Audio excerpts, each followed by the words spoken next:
এই রোদ করতেছে, এরকম আলি চাক পারতেছি। ও অনেক কি করবো, কষ্টর দিন।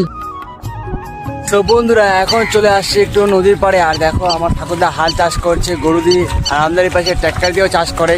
অত মানুষ ট্র্যাক্টর চাষ করে না, যে মানুষগুলো একদম দরিদ্র ওইসব মানুষ দেখো হাল দিয়ে চাষ করে। আর দেখো যে আমার ঠাকুরদা এখন হাল দিয়ে চাষ করছে জমি।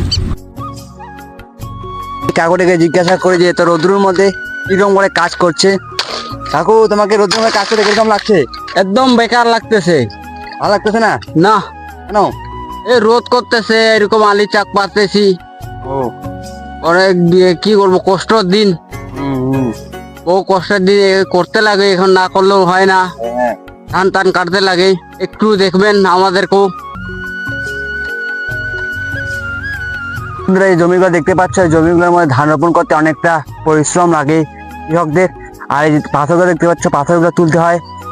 এই পাথরগুলো তুলতে, এক বিঘে পাথরে তুলতে 1 সপ্তাহ মতো সময় লেগে যায়। আর দেখতে পাচ্ছ সবাই নিজের নিজের কাজে এত